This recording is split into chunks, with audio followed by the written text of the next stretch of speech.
played tackle in high school and guard. All of our dreams at one time was to make it to the NFL.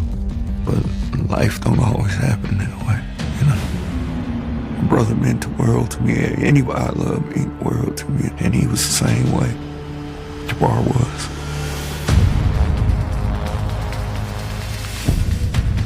Broad daylight on a summer afternoon, somebody's gunned down. There's a young black man laying in a pool of his own blood, fighting for his life. He certainly couldn't talk, but he's trying to write something on his arm in his own blood.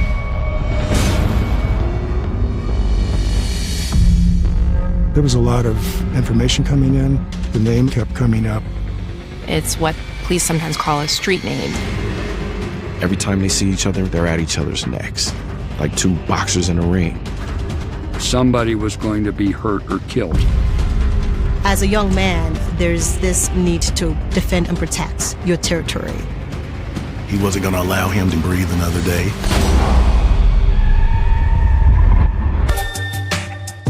It's June 5th, 1995.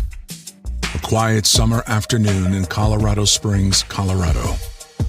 Colorado Springs back in the 1990s was a nice little town, not a whole lot of crime. It's just a normal day where, everybody's kind of tending their business, commuting, routine type day. Just after 3:30 p.m., the routine is interrupted. There was a flood of 911 calls coming in, reporting a shooting. There was a black man who got shot right in front of the Champion Auto Parts store right there by the front door. The area where this happened was a nice part of town. Usually where people feel really safe, the last thing they're thinking is that they're going to be witness to serious gun violence. Patrol officers with Colorado Springs Police Department arrive at the location. There's a young black man laying in a pool of his own blood, and he is fighting for his life. There were several witnesses that heard the gunshots or even saw what happened, rushed over to render aid. Our victim was laying on the ground, was still alive at the time, trying to breathe. He's gasping for air. And then the EMTs arrived, and of course they put him on a gurney and they took him, I think, to Memorial Hospital. When I got there, I could see that the area was cordoned off with police evidence tape. I interviewed a few people. They heard the shots, which happened right outside the front door to the west of the Champion Auto Parts store. They observed two black males. One had a gun and basically shot the other one a number of times. And then this individual ran to the north and disappeared. And no one could give me a good description other than a young, possibly around 20-year-old black male with a white shirt on. With the shooter at large, police immediately launch a search. There were only like 3 little businesses in this short strip mall. Moving past those businesses, the next location would be an apartment complex, fairly large complex to the north, and that's apparently where the suspect kind of disappeared. So of course we searched that area. We actually used a dog. We had a canine officer come. At the scene, a man pulls into the parking lot and asks to speak with the detectives. He was driving by the auto parts store, saw all the police activity there, and noticed that his brother's car was parked in the parking lot with police tape around it. He begins to talk to police, and he's saying, "Hey, that's my brother's car." I got a phone call from one of my cousins, and he said there's a lot of police at the auto parts store, and he thinks something happened to Jabbar. And so I rushed over there. They wouldn't tell me nothing. No, but I knew in my heart that it was Jabbar.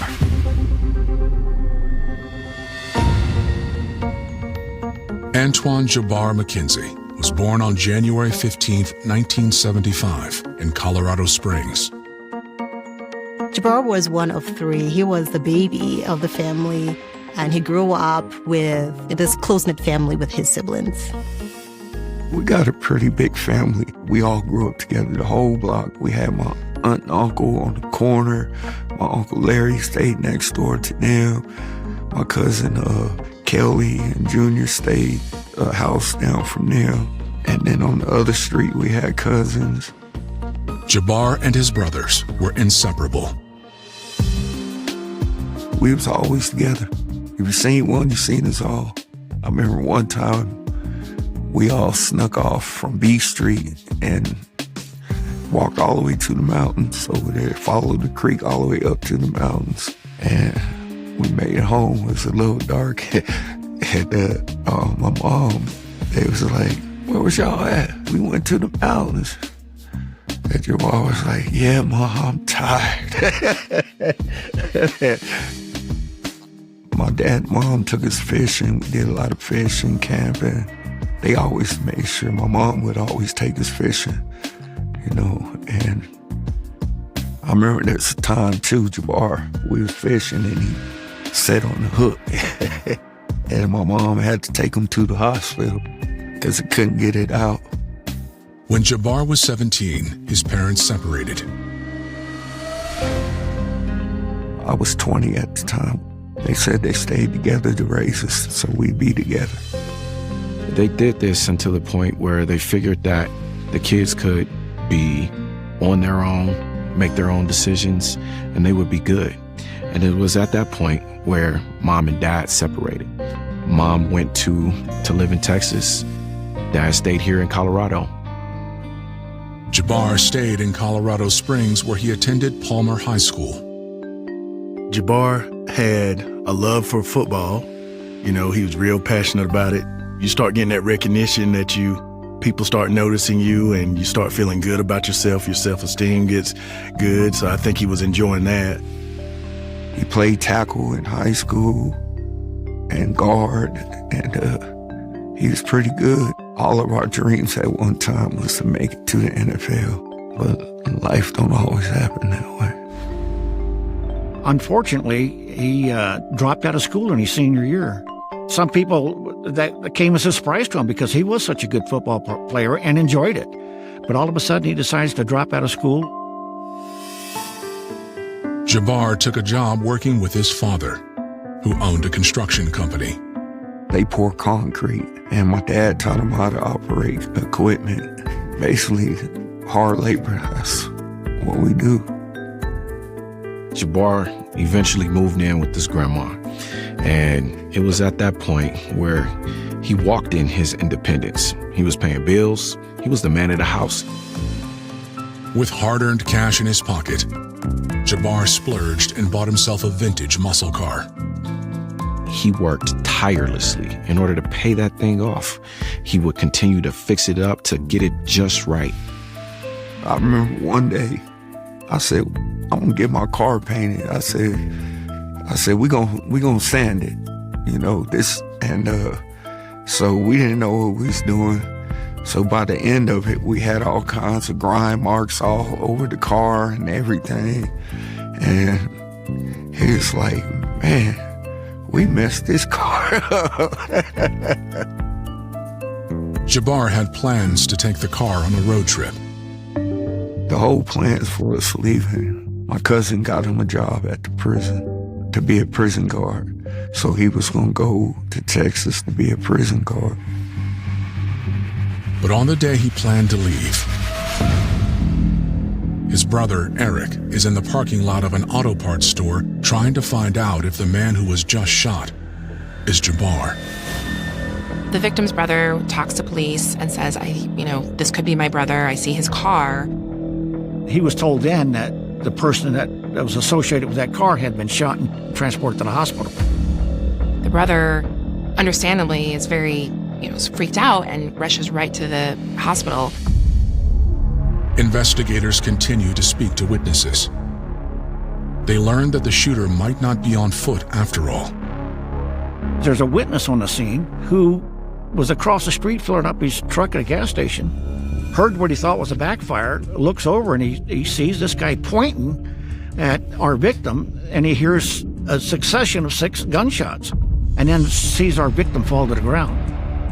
He looks down the street and sees the person he saw confronting our victim running down the street and get into the passenger side of a white car. It had no hubcaps and was being driven by a black male, and it was spinning out. The suspect got into the passenger side of that car and they left the area. Investigators stay on the lookout for the white sedan. Then, detectives learn from witnesses who tried to render him aid that the victim might have tried to leave a clue. He certainly couldn't talk, but he's bleeding pretty badly, and he's trying to write something on his arm in his own blood.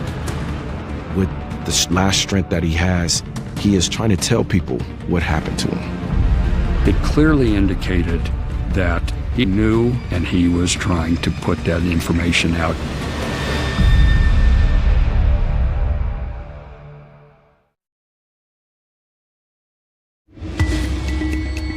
A midday shooting in Colorado Springs has left a young man suspected to be 20-year-old Jabbar McKenzie at a nearby hospital fighting for his life. Speaking with witnesses, investigators learned the victim may have attempted to communicate a clue about the shooter before losing consciousness.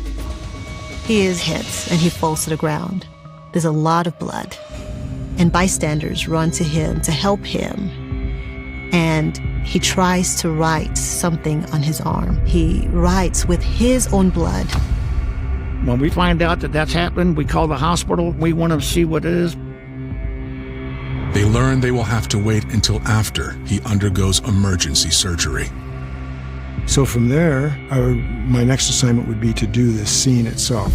So I started having the scene photographed. That's kind of the first thing you do. There was a car parked in the parking lot that ended up belonging to our victim, and that's why he had gone to the auto parts store to get the thermostat. We started noticing what appeared to be .22 caliber spent casings. We collected 10 of those casings. Some of them were toward the driver's side of the vehicle, some were at the rear of the vehicle, and some were actually on the passenger side of the vehicle. So it appeared as though whoever was firing, they must have fired fairly close to the individual, and then as they backed up away, they continued firing. Therefore, the casings were, strewn around the car, and then apparently ran to the north. Investigators also locate some cash and the thermostat on the ground. So it certainly appeared that the individual, the victim in this case, had been in the store, probably purchased the thermostat, and on the way to his car was confronted by this black individual with the white shirt. Well, it was apparent it wasn't a robbery because he still had money in his hand, and he had an auto part, a thermostat that he had purchased. So you're looking at this, and your thoughts are, well, what happened here? This wasn't a robbery. This was a targeted attack.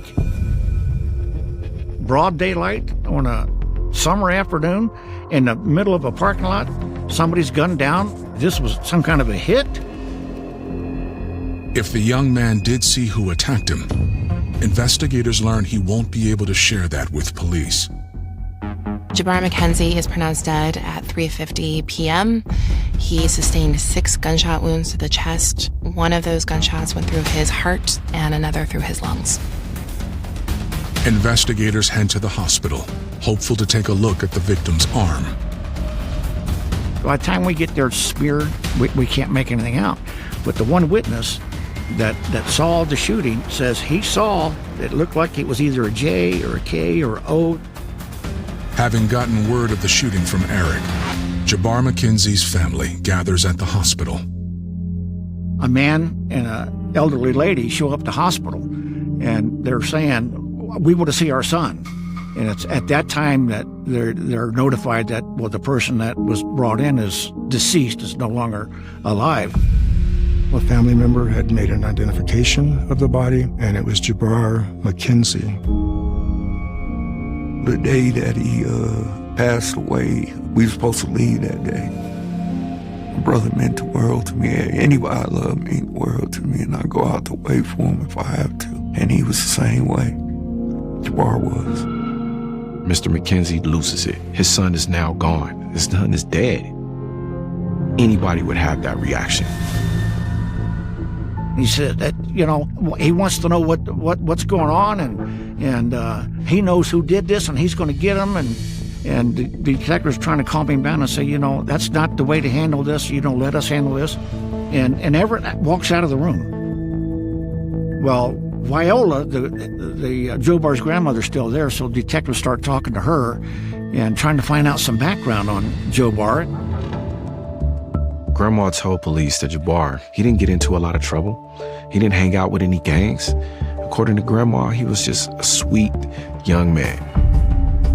Everett McKenzie comes back into the room. He's calmed down now and would like to help out however he can to find out who did this to his son. He said that that Joe Barr had been having troubles for years, ever since high school, with a kid named Kelvin Washington. And he felt that maybe Kelvin was involved in the shooting.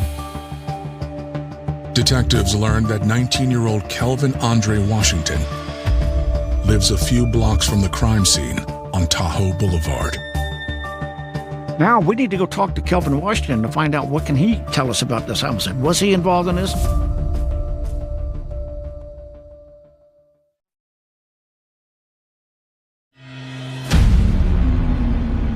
After 20-year-old Jabbar McKenzie is brazenly shot down in broad daylight, investigators look into an alleged enemy from his days at Palmer High. I ended up at around 9 o'clock, like 6 hours after the shooting, going to the Tahoe address where we thought we could find Kelvin Washington. And there were a number of other people in the living room area, and one of them was Kelvin Washington. So it wasn't comfortable to be talking to him with all these people. So we traveled to the basement with him and started learning a few things. His reaction kind of surprised the detectives because he says, I thought you'd be coming by here to talk to me. Oh, really? You're going to tell us you were involved in this? What's going on? And he says, no, I'll tell you, it's common knowledge on the street that myself and Joe Barr do not get along. But I did not kill Joe Barr. He's a typical 20-year-old, wears glasses, and seems to be an all-around kind of guy. I'm here to help you out. I wasn't involved in this. The detectives asked him, well, would you come down to town and talk to us about this? It's better than, us having to talk to you here at your house. Sure. He was very cooperative. He says, I'll meet you guys down there. At the station, police asked Kelvin to submit to a GSR test. The gunshot residue test is where police can swab someone's hands and determine they could be the shooter. Kelvin agrees to do that. While police process the results, Kelvin gives a statement about his history with Jabbar. He's being very polite, very cooperative, answering all of their questions. Kelvin says the conflict started when they were both still in high school. It sounds like Kelvin's girlfriend may have hit on Jabbar. And through that, Jabbar went and talked to Kelvin about it. Jabbar went to Kelvin to tell him, hey, man, your girlfriend is hitting on me. You might want to watch her. When Kelvin confronts his girlfriend about what Jabbar was saying, she denies it. And this makes Kelvin upset. He goes back to Jabbar and says, hey, man, stay out of my relationship. I don't want to have anything else to do with you. You stay away from me, you stay away from her. Jabbar was not one to back down from a threat, and he saw this as a threat. And so now Kelvin becomes an enemy. So what started as high school rivalry quickly escalated to an incident where Jabbar showed up at Kelvin's house to fight him. Kelvin Washington's mom came out on the front porch and had to tell Joe Barr, leave. I don't want you around here messing with my son. He doesn't want to fight you. Get out of here. And Joe Barr leaves. It escalated to the point where Kelvin says that Jabbar started bullying him. He started throwing bricks at his car. We have 2 teenage boys here, and they are feuding. Every time they see each other in school, they're at each other's necks, like 2 boxers in a ring. It's clear the 2 young men didn't like each other. But is a high school beef motive for murder? In order to arrest someone, there's 3 basic elements that you have to establish: a motive, an opportunity, and the means to commit the crime. With motive in question, investigators focus on opportunity. First thing I wanted to do was kind of track his day. What did you do today? Kelvin says that he was living with his girlfriend and their baby at the time. He woke up, he played some video games that morning, and around 12:30, he left the house to go pick up his green Cadillac. Police think this is a really important detail because the car observed at the shooting was a white sedan, not a green Cadillac. Kelvin says he spent the afternoon at his stepfather's house on Tahoe Boulevard, where he still was when the shooting took place.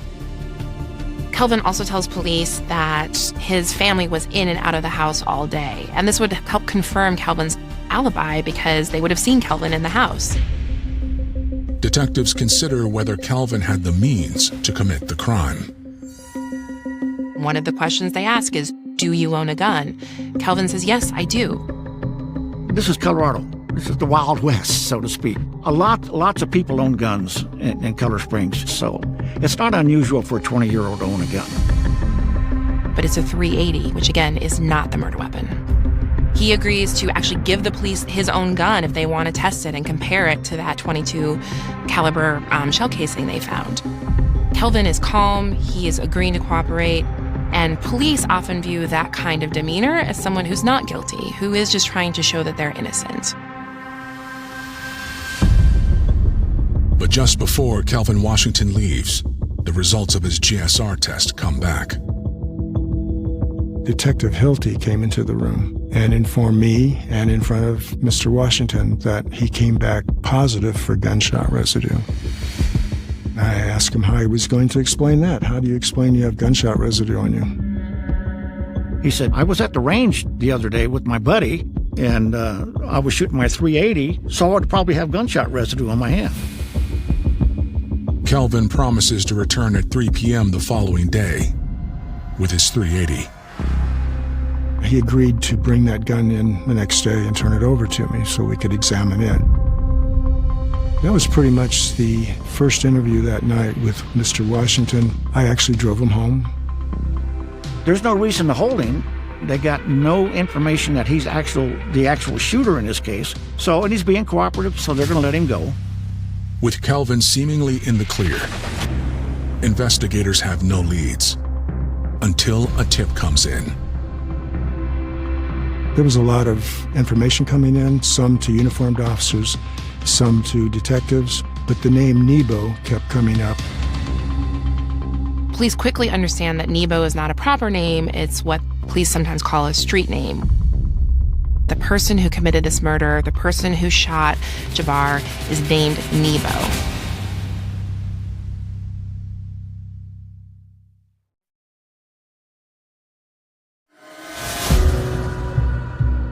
Detectives looking into the death of Jabbar McKenzie have just received a tip that a man who goes by the nickname Nebo is responsible for his death.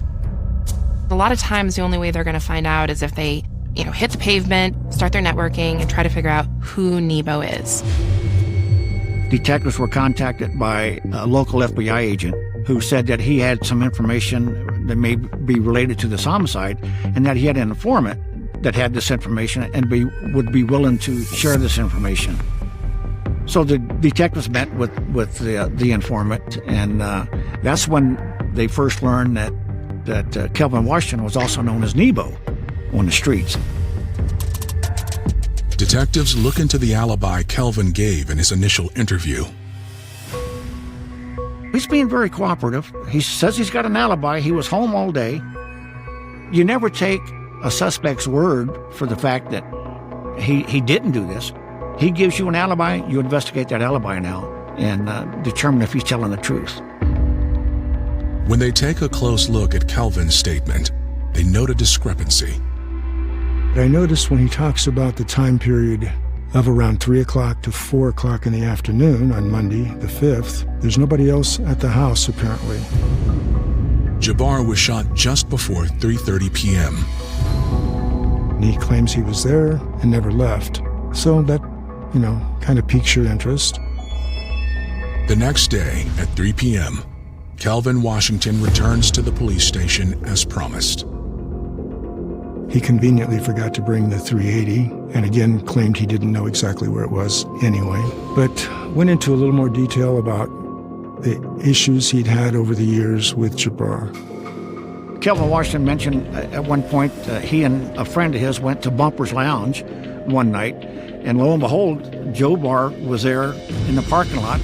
And Kelvin said, you know, we need to get out of here. I don't want any confrontation to go in here because I know something's going to happen if he sees me out here. So they left the parking lot. But Jabbar follows them out of the parking lot. And it's almost like a chase is going on where he's trying to get away from Jabbar, but Jabbar is following him. And he said it got to the point where Jabbar actually pulled a gun out and started shooting. He said nobody in the car was hit, but his car was hit 2 times. Kelvin tells police the incident rattled him. He went to stay with his mother in Tennessee for a couple of months, hoping that Jabbar's temper would cool in the meantime. He drove that car to Memphis to visit his mother, and she actually had the car painted and repaired to cover up those 2 bullet holes while he was down there. So it's, you know, it was documented that there was 2 bullet holes in that car. But when he returned to Colorado Springs, Jabbar was anything but cool. Kelvin tells police that Jabbar followed Kelvin's girlfriend back to her apartment, probably looking for him. And Kelvin says at this point, that's the last straw. He explained that things had escalated recently to the point that either Thursday or Friday, Jabbar had driven by the Tahoe address, fired some shots at the house.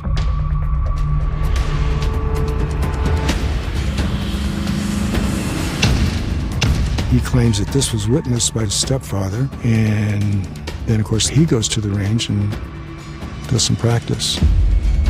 When things like this ends up with weapons and guns being involved, people feel that they need to defend and protect themselves. As a young man, there's this need to defend and protect your territory. Kelvin claims he was ready to defend himself if he had to, but maintains he did not kill Jabbar. Investigators aren't convinced. And does he have the means? Well, he has a weapon. He practiced on Friday, so that's kind of circumstantial evidence, but we need more than that to make an arrest. He was asked if he'd be willing to take a polygraph on the statements he was given. During that second interview, we'd arranged for Nebo, Mr. Washington, to come in on the 7th, and he agreed to do a polygraph. But before he comes back, detectives get a phone call that changes everything. They find out who may have owned this white car that they saw leaving the crime scene. They contact a juvenile who was known to be associated with that car. This informant happens to be a juvenile, a person under the age of 18. So they went to his house and contacted his mother and said, you know, we'd like to talk to your son. We're investigating this homicide case. He may be involved, he might not, but we'd like to talk to him. She said, sure, come on in, you can talk to him. At this point, Mom calls him out and tells him that he needs to give police whatever information that they need. He's kind of hesitant because he knows that according to street law, you're not supposed to talk to police, but Mom pushes him to do the right thing. Well, the kid's mother says, you be honest with these police officers, tell them what happened. And during that interview, he says, yes, he was with Kelvin Washington that particular day.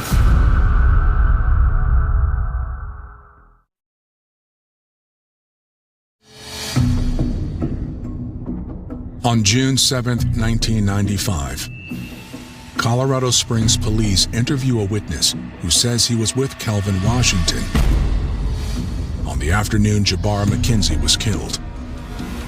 And he was with a guy named Big Will. Big Will was a friend of Kelvin Washington. He claimed that the 3 of them, Big Will, Nebo, and himself, were driving around in the white car and they were looking for marijuana. Nebo was wearing a white t-shirt and jeans, which is important information for the police. Other witnesses say that the shooter was also wearing white t-shirt and jeans. He said as they're driving down the street, Kelvin Washington is telling them which way to go, and all of a sudden Kelvin says, stop the car and let me out.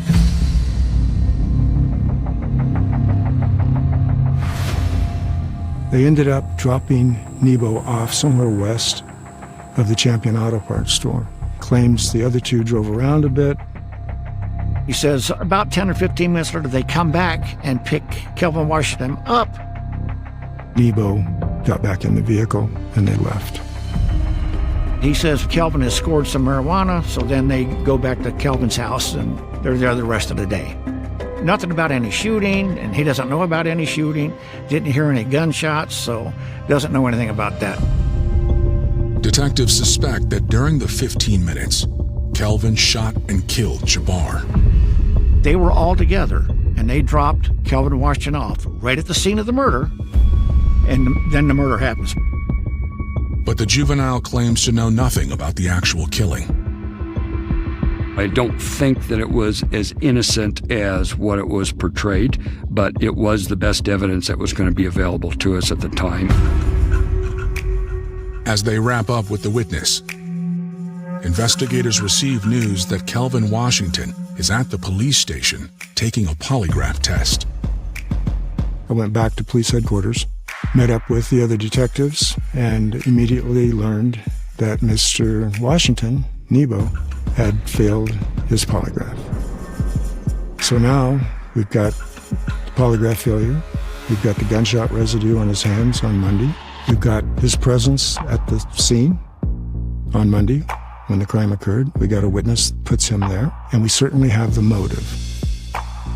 It was determined then to present this case to our assistant district attorney at the time, who reviewed it and said, yeah, we're going to get a warrant and have him arrested. On the evening of June 7th, just over 48 hours after the murder of Jabbar McKenzie, detectives confront Kelvin Washington with the new evidence against him. Detectives are telling him, you know, we can put you in this area. No, I wasn't there. I was with Big Will and this juvenile, and we were driving around, but we never went by that auto parts store. They never let me out. None of that stuff happened. The detective was saying, well, you know, we have evidence to the contrary, and we don't believe you. And that's when he said, you know what, I'm done with this interview, and I'm leaving. No, you're not. We have a warrant for your arrest, charging with murder. You're under arrest, and we're taking you into custody.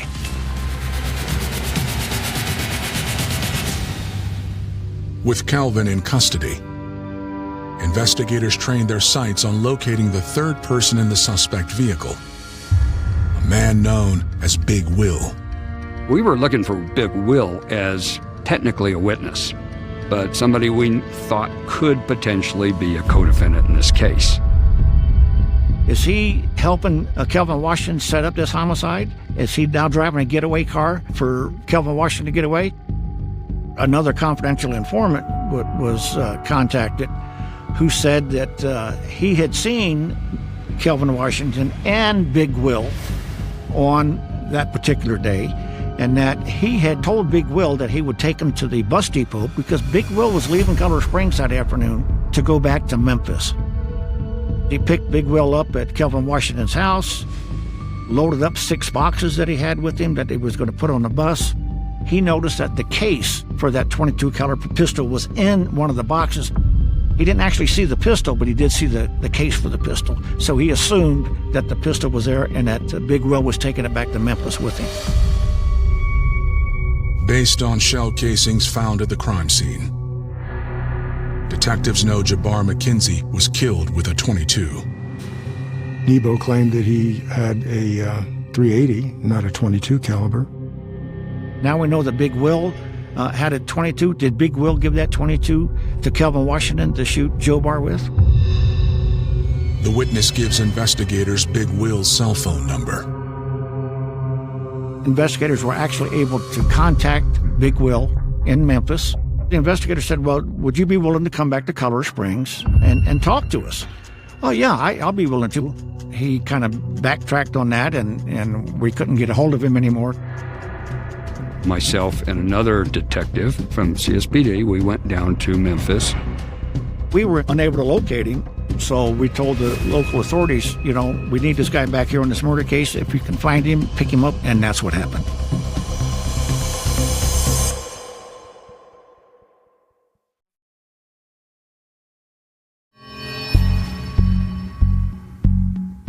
On June 13th, 1995, 8 days after the death of Jabbar McKenzie, suspected accomplice Big Will is taken into custody in Memphis. We first talked to him on the telephone, and he was kind of hesitant about talking to my investigator, but did admit that, yes, he was with Kelvin Washington that day, and that he was driving, and the juvenile was in the back seat. But he says, we didn't shoot anybody. We were just out looking for some marijuana. Okay, well, we're going to bring you back and have you tell this story in court. As with the juvenile, investigators have no proof that Big Will was an accomplice or even knew the shooting took place.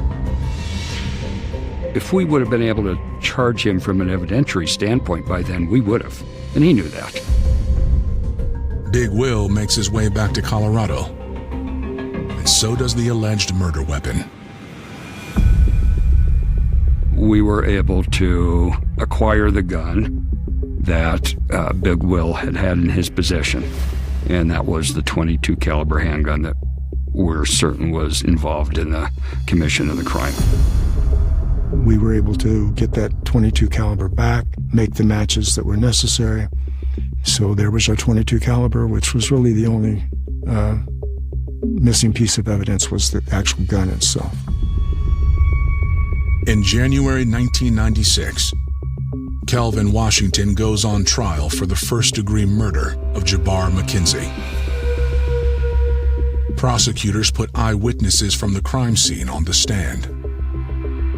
They were able to identify what the assailant was wearing. They were able to identify what kind of car they were driving.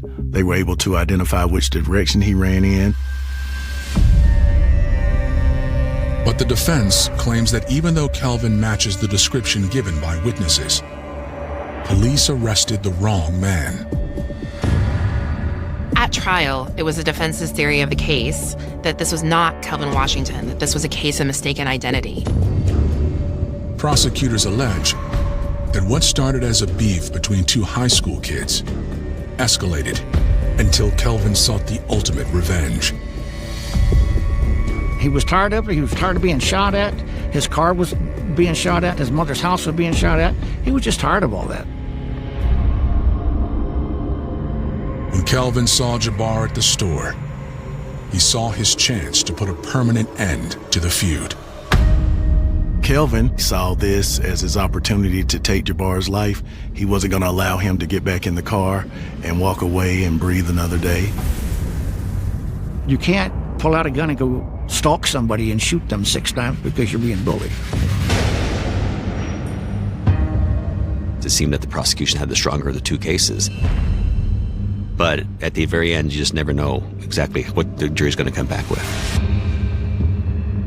Ultimately, Kelvin Washington was found guilty of first-degree murder, and in Colorado, that carries a mandatory penalty of life in prison without the possibility of parole, which is where he was sentenced to. Most homicides, the victim knows their perpetrator. And in this case, it wasn't a family member, it was a known enemy. This is going to be a situation of two people, where one's going to be a victim and one's going to be a perpetrator. There's going to be a life spent and there's going to be a life ruined.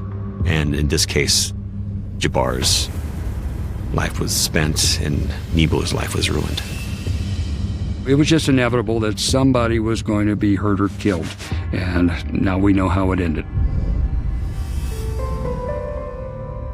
I took it hard, took it real hard, and you could say I lost my mind a little bit for not being my brother's keeper, you know, because we was close, all of us was close, you know, and I didn't know how to deal with it. It could have all been prevented if somebody was able to sit down with them and do some conflict resolution. Let's talk about our differences. Let's get all of this misunderstanding out to the surface so we can actually know what is going on. Since that didn't happen, we have 2 tragedies. I just still to this day can't understand why they did just have us sit down and work things out before it got to where it got to. You know, that's my whole issue, is why didn't they try to sit them both down?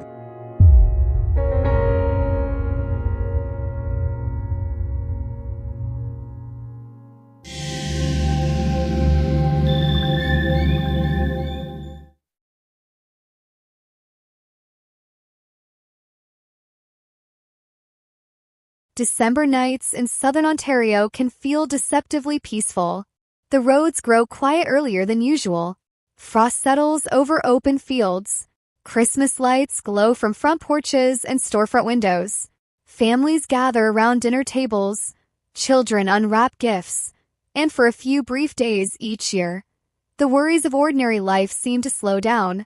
But some stories begin in places where no one expects evil to be hiding. This story begins with a missing man, a husband, a father, a man who left his home one spring evening and never came back. At first, it looked like a disappearance. Then it became a murder investigation. And eventually, investigators would uncover something far darker than anyone could have imagined. Because buried beneath the surface was a trail of death that stretched across years. A trail that led to a wealthy young heir who appeared to have everything. Money, status, opportunity, freedom, the kind of life most people spend their entire lives chasing. Yet somehow it wasn't enough. The deeper police dug, the more disturbing the picture became. A missing businessman, a vanished young woman, a wealthy father found dead from a gunshot wound that authorities once believed was self-inflicted. 3 deaths, 3 victims, one common connection, and at the center of it all stood a man named Delon Millard. When investigators first encountered his name, they had no idea they were looking at one of the most shocking criminal cases in modern Canadian history. What began as a search for answers would eventually reveal allegations of greed, manipulation, betrayal, and calculated violence. But in the beginning, none of that was visible. In the beginning, there was only a driveway, only a wife waiting for her husband to come home, only a family trying to understand why the hours kept passing without a phone call. The date was May 6, 2013. The evening air was cool. The sun had already started its slow descent beyond the horizon. In a quiet Ontario neighborhood, 32-year-old Tim Bosma prepared to meet 2 potential buyers interested in purchasing his truck. It was a normal transaction, the kind that happened every day. He had listed his black Dodge Ram for sale. Interested buyers had reached out. A test drive had been arranged. Nothing about it seemed unusual. Nothing raised alarms. Tim kissed his wife goodbye. He expected to be back shortly. The truck pulled away. Its headlights disappeared down the street. And that was the last time his family ever saw him alive. Hours later, concern turned into fear. Fear turned into panic. His phone stopped responding. There were no messages, no explanations, no signs that he had chosen to leave. It was as though he had vanished into thin air. News of the disappearance spread quickly. Search teams mobilized. Friends organized efforts to find him. Volunteers distributed flyers. Investigators followed every lead they could find. Some believed he might still be alive. Others feared something much worse. Days passed, then weeks. The uncertainty became unbearable. For Tim's family, every ringing phone brought a surge of hope. Every unfamiliar vehicle pulling into the driveway made hearts race. Maybe someone had seen him. Maybe there was new information. Maybe he was coming home. But instead of answers, investigators found themselves facing a growing mystery. Who were the last people to see Tim Bosma alive? Why had they wanted to test drive the truck? And why did parts of their story seem so strange? As detectives began reconstructing Tim's final hours, one name started appearing repeatedly: Delon Millard. At first glance, he didn't fit the image of a typical suspect. He wasn't struggling financially. He wasn't living on society's margins. He wasn't someone desperate for money. Quite the opposite. Delon came from privilege. Extraordinary privilege. His family owned Millard Air, a successful aviation company with deep roots in Ontario. The Millard name carried influence. The company owned aircraft. The family possessed significant wealth. From the outside looking in, Delon appeared to be a young man who had inherited a future most people could only dream about. But appearances can be dangerous. Sometimes the most frightening stories are hidden behind expensive gates and polished smiles. As investigators looked closer, small details began to emerge. Stories from people who knew him, rumors about reckless behavior, accounts of increasingly disturbing conduct, descriptions of someone fascinated by risk, someone who seemed to believe normal rules didn't apply to him. Yet even then, nobody could fully grasp what was coming. Nobody understood that the disappearance of Tim Bosma was only the beginning, because somewhere else in Ontario, another family had already spent months searching for answers, months wondering what had happened to a young woman named Laura Babcock, months living with questions that refused to go away. She had disappeared long before Tim, but her case had never received the same attention. There had been no national headlines, no massive search efforts, just uncertainty, silence, and a family waiting for news that never arrived.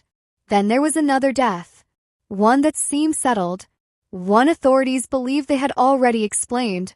A respected businessman named Wayne Millard had died from a gunshot wound. The case had been ruled a suicide. The file had been closed. Life moved on, or at least it appeared to. But years later, investigators would reopen that file, and when they did, they would begin asking questions that nobody had asked before, questions that would shake an entire family, questions that would challenge everything people thought they knew. Because what if Wayne Millard had not taken his own life? What if someone had helped him die? What if the truth had been hiding in plain sight all along? At that stage, detectives couldn't yet connect all the dots. They couldn't see the full picture.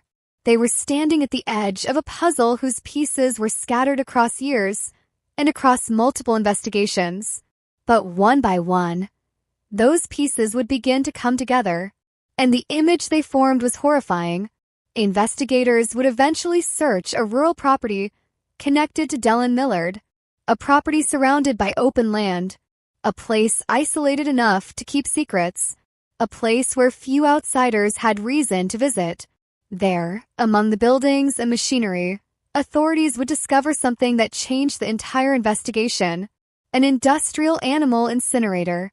Large, powerful, capable of reducing evidence to ash. For seasoned investigators, it was the kind of discovery that instantly raises uncomfortable questions. And those questions became even more urgent when forensic specialists began examining what was inside. What they found would shock Canada. Fragments, tiny remnants, pieces of human remains, evidence suggesting that someone had tried not merely to kill, but to erase, to destroy every trace, to make a human being disappear forever. By then, the investigation had transformed. This was no longer simply a missing person case. It was something much bigger, much darker. Each new revelation seemed more disturbing than the last. Families searching for loved ones suddenly found themselves confronting unimaginable possibilities. Detectives who thought they were investigating one crime realized they might be uncovering several. The public watched in disbelief. How could a story like this happen in modern Canada? How could a wealthy heir with access to money, airplanes, businesses, and privilege become linked to allegations of murder? And perhaps the most unsettling question of all: how many lives had been destroyed before the truth finally surfaced? As court proceedings later revealed, prosecutors would paint a portrait of a man driven not by necessity, but by desire. A man accused of eliminating obstacles when they stood in his way. A man whose choices allegedly left a trail of shattered families behind him. But before the trials, before the headlines, before the convictions, there were victims. Real people. People with dreams and routines and plans for the future. A father who never came home from a test drive. A young woman whose family spent years searching for answers. A successful businessman whose death concealed disturbing secrets. Their stories deserve to be remembered, and that is where our journey begins. Not with the killer, not with the courtroom, not with the verdict, but with the lives that were forever changed. Because long before Canada learned the name Dellen Millard, 3 families were living ordinary lives. They had no way of knowing that a nightmare was already moving toward them. Slowly, silently, and once it arrived, nothing would ever be the same again. If someone had driven past the Millard family properties during the late 1990s or early 2000s, they would have seen a version of success that seemed almost untouchable. The kind of success people point to when they talk about the Canadian dream. The Millard name carried weight throughout parts of Ontario. It was associated with aviation, business, and generational wealth. Their company, Millard Air, had become a respected presence in the aviation industry, serving corporate clients and government contracts while building a reputation over decades of operation. Airplanes stood on runways bearing the company name. Hangars stretched across valuable property. Employees came to work every day under a brand that many considered a local success story. To outsiders, the future seemed straightforward. One day, the family business would pass to the next generation. The wealth would remain in the family. The legacy would continue. And at the center of that future stood a young man named Dellan Millard. Born into privilege, Dellan entered a world vastly different from that experienced by most people his age. Many children grow up hearing their parents worry about bills, mortgages, and financial uncertainty. Dellan grew up around aircraft. He grew up around executives, mechanics, pilots, and business meetings. The company his family owned was worth millions. Opportunities that others spent years pursuing often appeared in front of him naturally. From an early age, he had access to resources that many could never imagine. Yet privilege can sometimes hide problems instead of preventing them. People who knew Dellan during his younger years often described someone intelligent and capable. He wasn't viewed as a social outcast. He wasn't someone living on society's fringes. But beneath the surface, there were signs that all was not as stable as it appeared. Friends and acquaintances would later describe a personality drawn toward risk, toward excitement, toward experiences that pushed boundaries. The ordinary often seemed insufficient. Rules appeared negotiable. Consequences felt distant. As he entered adulthood, those tendencies became more noticeable. Dellan developed a fascination with speed, power, and control. He loved expensive toys, fast vehicles, aircraft, anything capable of delivering a rush of adrenaline. People around him sometimes interpreted it as confidence. Others saw arrogance. The difference between the two can be difficult to recognize until something goes wrong. The world Dellan inhabited was also changing. The early 2000s brought rapid technological growth, expanding social media, and a culture increasingly focused on image and status. For someone with wealth, the possibilities seemed endless. Parties, travel, luxury purchases, exclusive experiences. Yet despite having access to nearly everything money could buy, Dellan's life appeared increasingly unstable. Relationships became complicated. Business responsibilities grew heavier.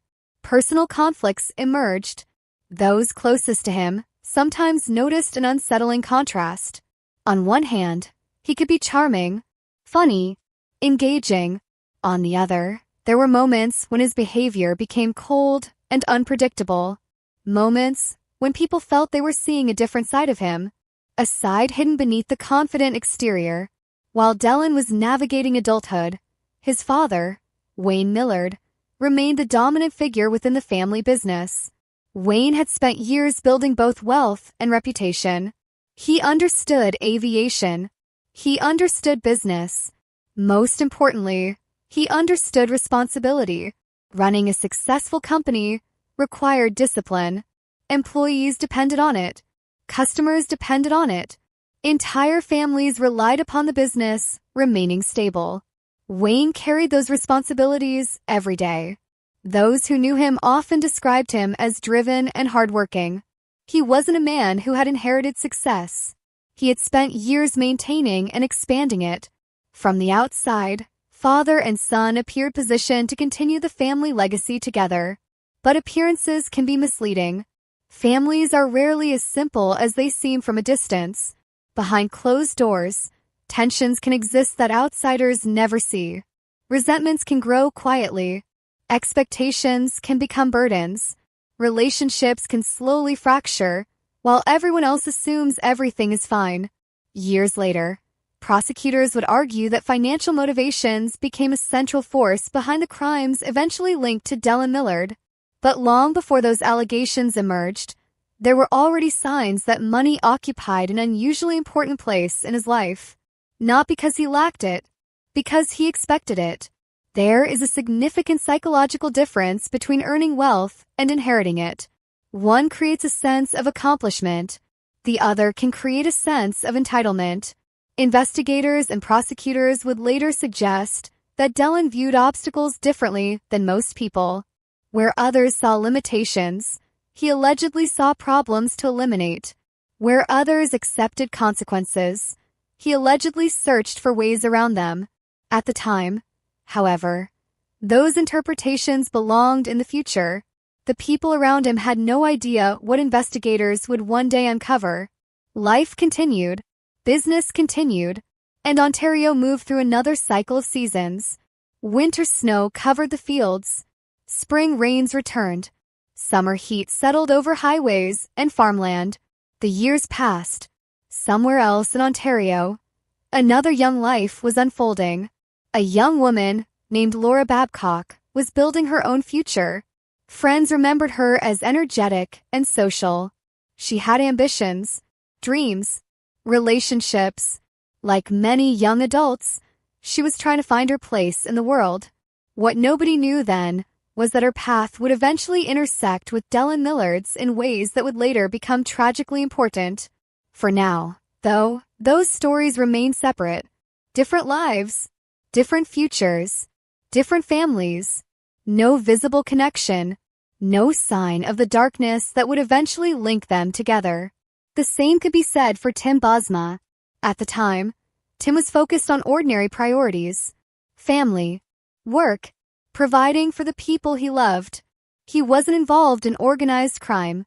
He wasn't living a dangerous lifestyle. He wasn't the kind of person investigators would normally expect to become the victim of a homicide. His life reflected something far more common: a husband working hard to build a future, a man making practical decisions, selling a truck, managing expenses, planning ahead, the kind of decisions millions of people make every day without a second thought. Yet fate has a cruel way of connecting lives that should never have crossed paths. Years before police would discover human remains in an incinerator, years before forensic experts would spend countless hours examining evidence, years before prosecutors would stand before juries describing calculated murders, the people involved were simply living their lives. Tim was living his. Laura was living hers. Wayne was running his business. And Dellen was moving through a world shaped by extraordinary privilege. At first glance, the setting for this story does not resemble the beginning of a true crime nightmare. There are no abandoned warehouses, no isolated cabins hidden deep in forests, no notorious criminal neighborhoods. Instead, the story unfolds in suburban communities, business offices, aviation hangars, family homes, and rural Ontario farmland. Ordinary places. Places where people expect safety. Places where danger feels distant. That contrast would ultimately make the case even more disturbing, because the crimes that investigators would later uncover did not emerge from desperation. They did not emerge from poverty. They did not emerge from survival. According to prosecutors, they emerged from something far more difficult for many people to understand: greed, control, and a willingness to treat human lives as obstacles. As the years moved forward, nobody could yet see the complete picture. Individual events appeared isolated: a troubled relationship here, a business concern there, a disappearance somewhere else. Nothing that clearly pointed toward a larger pattern. But investigators would later learn that patterns often become visible only when viewed in hindsight. The warning signs were there, scattered across different moments, different conversations, different decisions, like pieces of a puzzle tossed across a table. The challenge was that nobody knew those pieces belonged together. Not yet. For now, Ontario remained unaware that one of the most shocking criminal investigations in modern Canadian history was quietly taking shape. The future victims did not know what awaited them. Their families certainly didn't. Police had no reason to suspect the nightmare that would soon emerge. And Dellen Millard continued moving through a world where wealth opened doors, influence softened scrutiny, and appearances concealed realities that few people could imagine. But beneath the polished surface, pressure was building. Relationships were becoming strained. Questions were beginning to form. And somewhere in that growing tension lay the seeds of a tragedy that would eventually destroy multiple lives, devastate several families, and force an entire country to confront a chilling question. How far can a person go when money, power, and ambition become more important than human life? The answer would begin revealing itself soon enough. And when it did, Canada would watch in horror. Before investigators uncovered the evidence, before reporters filled newspaper headlines, before courtrooms displayed photographs and forensic exhibits, there were people, real people with routines, dreams, frustrations, plans for the future, and families who loved them. One of the reasons the Dellen Millard case continues to haunt Canadians is because the victims were not simply names in a legal file. They were fathers, daughters, business owners, friends, and loved ones whose lives ended long before they should have. To understand the magnitude of what happened, it is important to understand who they were before tragedy entered their lives. The story begins with Wayne Millard. Long before his name became connected to a murder investigation, Wayne was known throughout Ontario's aviation community as a businessman who had spent decades building something meaningful. Every successful company has a story behind it, and Millard Air was no exception. Wayne devoted years of his life to growing the family business. Aviation is not an industry for people who cut corners. Aircraft require maintenance. Regulations must be followed. Safety standards leave little room for mistakes. Those who worked around Wayne often described a man who understood responsibility. Every aircraft in the sky represented trust. Every contract represented years of reputation. Every employee depended on decisions made at the top. Wayne carried those responsibilities daily. He was not a celebrity. He was not a public figure known across the country. But within his world, he was respected. He had built a life through work, discipline, and long-term planning. Friends remembered a man who was proud of what he had accomplished. He enjoyed flying. He enjoyed business. Most importantly, he cared deeply about his family. Like many fathers who spend decades building a company, Wayne hoped the next generation would continue what he had started. The dream was simple: build something valuable, pass it on, watch it grow. Few parents imagined that the greatest threat to that dream could come from within their own family. Wayne's life seemed stable from the outside, yet those who knew him best understood that life is rarely perfect. Business pressures existed. Family relationships could be complicated. Expectations weighed heavily on everyone involved. Still, there was nothing publicly visible that suggested his life would end in a way that would later become one of the most controversial aspects of the entire case. Then there was Laura Babcock. If Wayne represented experience and stability, Laura represented youth and possibility. She was young, vibrant, and trying to navigate adulthood. Friends described her as outgoing and energetic, the type of person who could fill a room with conversation, the type of person whose laughter people remembered long after she left. Laura had dreams that were still forming. She was at an age when futures remain unwritten. Careers, relationships, travel, ambitions, everything still seemed possible. Like many young adults, she experienced ups and downs. She faced challenges and uncertainty, but she also carried hope. The people closest to her saw someone searching for happiness and connection. They saw someone who deserved the chance to build a future. Her disappearance in 2012 would leave those same people trapped in a nightmare. One of the cruelest aspects of missing person cases is uncertainty. Death is devastating, but uncertainty creates a different kind of suffering. Families wake up every morning wondering if their loved one is alive. Every unknown phone number creates a surge of hope. Every sighting, every rumor, every possibility becomes something worth chasing. For Laura's family, The absence of answers became its own form of torment. Days became weeks. Weeks became months. Questions accumulated while answers remained out of reach. At first, many people assumed there must be an explanation. Maybe she left voluntarily. Maybe she needed space. Maybe she would return. But as time passed, those possibilities became harder to believe. Something felt wrong, deeply wrong. Yet without evidence, there was little anyone could do except wait and hope. Then there was Tim Bosma. Among all the victims connected to this case, Tim's story perhaps resonated most strongly with the public because it felt so relatable. Tim was not wealthy.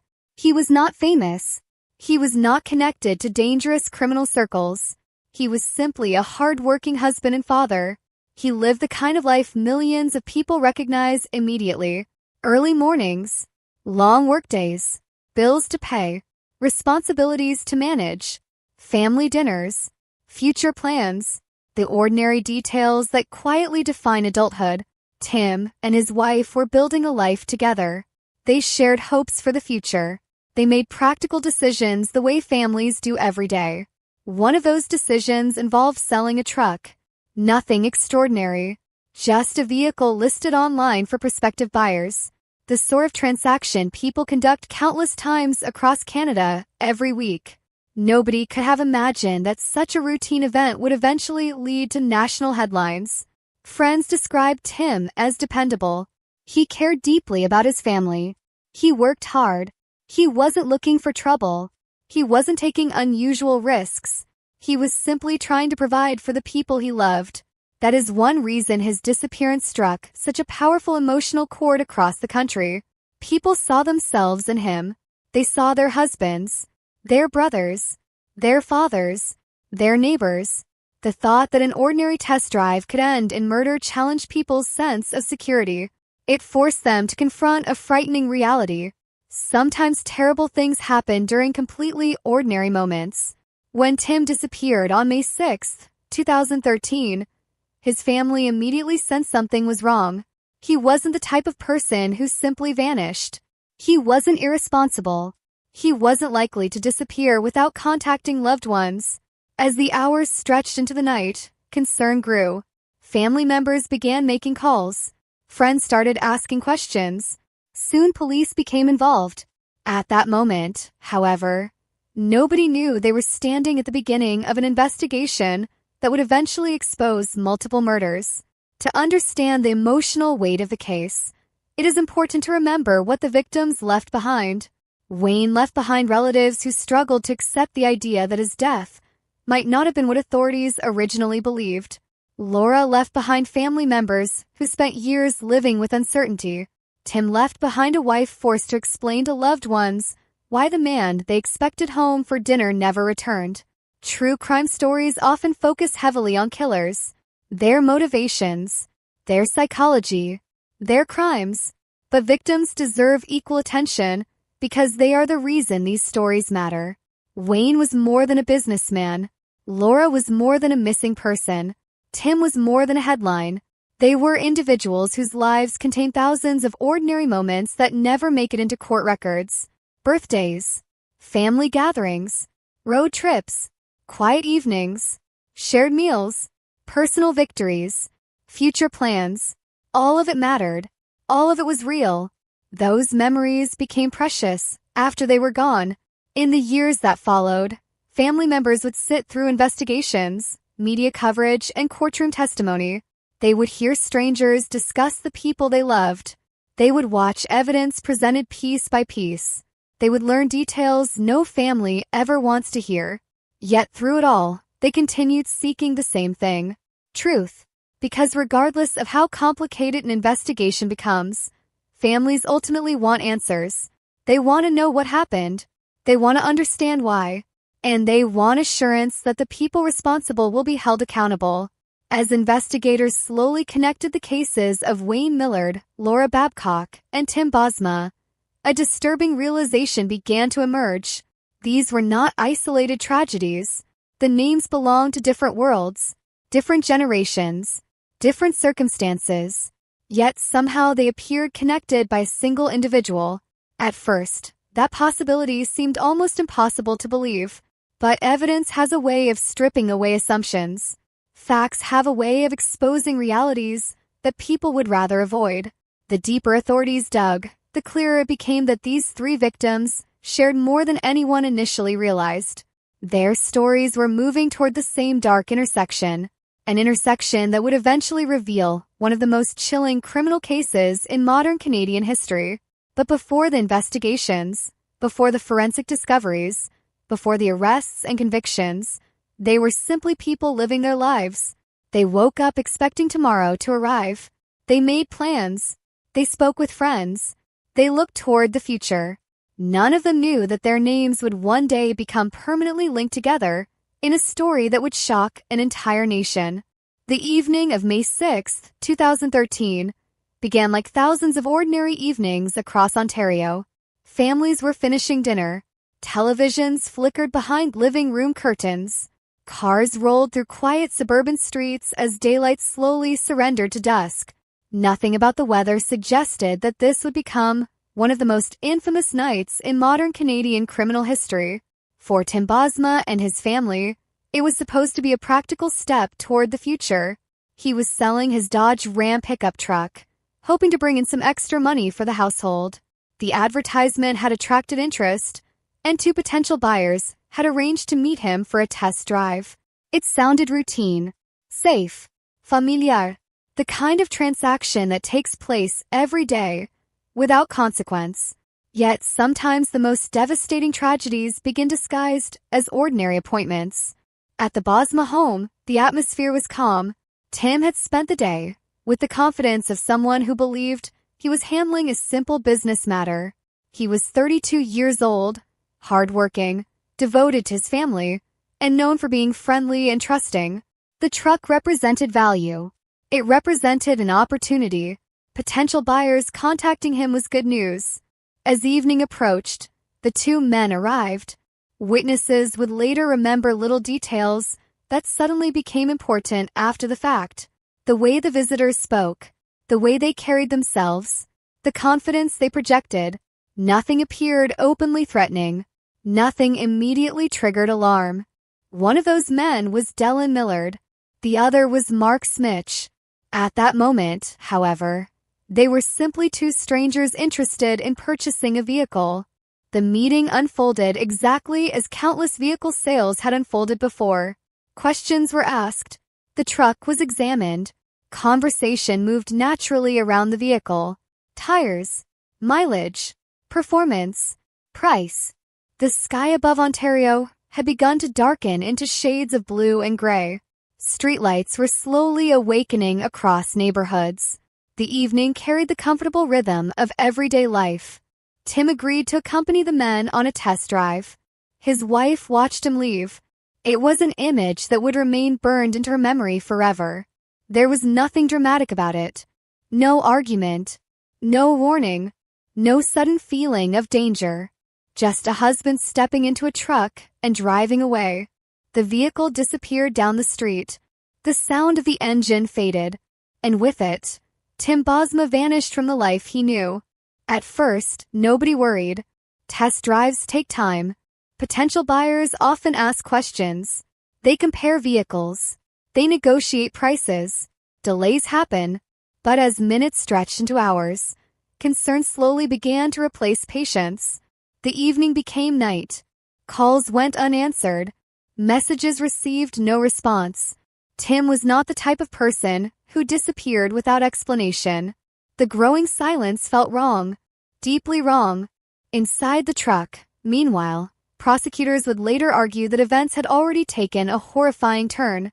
What exactly happened during those final moments remained hidden behind layers of evidence, forensic analysis, and courtroom testimony. There were no surviving eyewitnesses, no video recording, no detailed account from the victim himself. Yet investigators would eventually piece together enough evidence to paint a chilling picture. The test drive was never really about purchasing a truck. The truck itself was the bait. The meeting had been arranged with purpose. Every step appeared planned. Every interaction moved according to a script known only to the men sitting beside Tim. Somewhere during that drive, the illusion collapsed. The friendly conversation ended. The ordinary business transaction became something far darker. Authorities would later argue that Tim was murdered during the course of that encounter. His life ended not because of personal conflict or revenge, but because he happened to possess something that someone else wanted. The cruelty of that fact shocked Canadians. Tim was not involved in organized crime. He was not living a dangerous lifestyle. He was not caught in a feud. He was simply trying to sell a truck. After the killing, the focus shifted immediately to concealment. Whoever committed the crime understood that a missing person investigation would begin quickly. They understood that evidence could destroy them. They understood that a body could tell a story. So the body had to disappear. What happened next would become one of the most disturbing aspects of the entire case. The truck itself eventually became a critical clue. Investigators would later discover that Tim's Dodge Ram had traveled to a rural property connected to Dellen Millard. The property sat away from public attention, surrounded by open land and isolation. It was the kind of place where machinery could operate without attracting much notice. The kind of place where smoke might not immediately raise suspicion. The kind of place where terrible decisions could remain hidden in darkness. There, according to prosecutors, an effort began to erase the evidence completely, not merely to hide a body, to destroy it. Inside the property stood an industrial animal incinerator. To most people, such equipment serves a practical agricultural purpose. It is designed to dispose of animal remains. It is not something most citizens think about. It exists quietly in the background of rural life. But in this case, investigators would eventually uncover evidence suggesting it had been used for something unimaginably different. The process was methodical, cold, calculated. While Tim's family searched desperately for answers, while friends shared his photograph and hoped for news, the people responsible were allegedly focused on making sure nothing remained. Days passed. The disappearance quickly captured public attention. News reports spread across Ontario. Photographs of Tim appeared on television screens. His smiling face looked out from newspapers and websites. People wanted to help. Volunteers joined search efforts. Communities rallied behind the Bosma family. The story resonated because it felt so relatable. Anyone could imagine themselves in Tim's position. Anyone could imagine listing a vehicle for sale. Anyone could imagine agreeing to meet interested buyers. The randomness of the crime created fear. If this could happen to Tim, people wondered, could it happen to anyone? Meanwhile, investigators worked tirelessly. Every phone call, every witness, every digital record, every possible lead. The case grew larger with each passing day. The search for Tim gradually transformed into a hunt for whoever had taken him. Then came the breakthrough. Evidence began pointing toward Dellen Millard. On paper, Millard seemed like an unlikely suspect. He came from wealth. He came from privilege. He possessed resources most people could only dream about.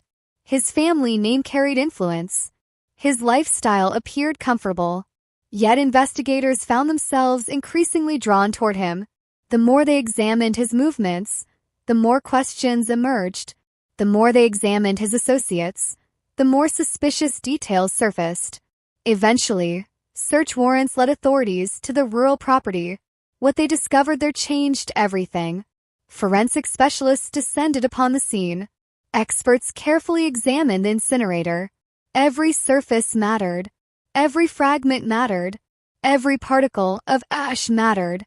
Investigators understood that if Tim had been there, the evidence might be microscopic. The examination became painstaking. Hours turned into days. Days turned into weeks. The work required patience, precision, scientific rigor. Then the findings began to emerge. Among the remains recovered from the incinerator were biological fragments, bone fragments, evidence that did not belong there, evidence that demanded answers. Laboratory testing followed. Families waited. Investigators waited. The country waited. Then came the confirmation. DNA analysis identified the remains as belonging to Tim Bosma. The announcement sent shockwaves across Canada. Hope disappeared instantly. The missing person case became a murder investigation. The worst fears of Tim's family had become reality. For those who loved him, the revelation was devastating. There would be no joyful reunion, no unexpected phone call, no miraculous return. The husband and father they had been searching for was gone. Even worse, the manner in which investigators believed his body had been disposed of introduced a level of horror that many struggled to comprehend. Canadians followed every development. The details emerging from the investigation painted a picture not of impulsive violence, but of deliberate calculation.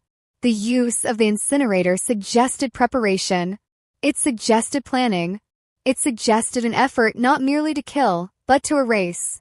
Those distinctions mattered because they revealed something unsettling about the mindset behind the crime. This was not a chaotic confrontation. This was not a spontaneous explosion of anger.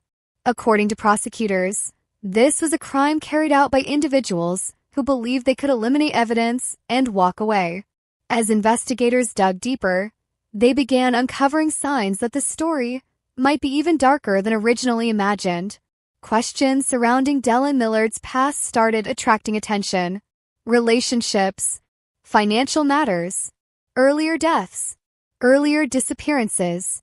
Events that once seemed unrelated suddenly looked different under the harsh light of a homicide investigation.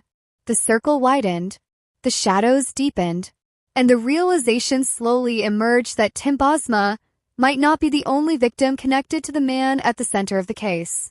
But in the spring of 2013, before additional victims entered the public conversation, one fact remained at the heart of everything. A husband had left home for a routine test drive. A wife had watched him go. A family had expected him back. Instead, they found themselves standing at the center of a nightmare that would dominate headlines, consume investigators, and expose a level of brutality few could have imagined. The ordinary transaction that began in a driveway had ended in death. The truck sale was a lie. The meeting was a trap. And somewhere between a suburban home and a rural property, Tim Bosma's future had been stolen forever. The evening that started with possibility ended with silence. A truck owner searching for a buyer became a missing man. A missing man became a murder victim. And as investigators pushed forward, following every thread and uncovering every secret, they were about to learn that the darkness surrounding Dellen Millard extended far beyond a single crime. The disappearance of Tim Bosma was not the end of the story. It was only the door through which investigators would enter a far larger and far more disturbing world. The breakthrough in the case did not arrive in a single dramatic moment. It came instead as a slow tightening of the net, a gradual convergence of digital evidence, witness statements, forensic results, and behavioral patterns that began to point in one unmistakable direction. For months, investigators had been working in parallel on multiple strands of the investigation, each strand seemingly separate at first. The disappearance of Tim Bosma, the unresolved case of Laura Babcock, and the re-examination of Wayne Millard's death. But as data accumulated and timelines were reconstructed with increasing precision, those strands began to intertwine in a way that could no longer be ignored. The turning point was not just one piece of evidence, but the realization that all three cases appeared to orbit the same central figure. Dellen Millard was no longer simply a suspect in a single homicide investigation. He had become the focal point of a far broader pattern that investigators could now see with unsettling clarity. In the Bosma case, the critical momentum came from forensic confirmation that remains recovered from the industrial incinerator on the rural property were human and matched Tim Bosma. That single scientific result transformed everything. Until that moment, defense arguments could still lean on uncertainty. There was no body in a traditional sense, no clear endpoint to the victim's story. But DNA does not negotiate. It does not speculate.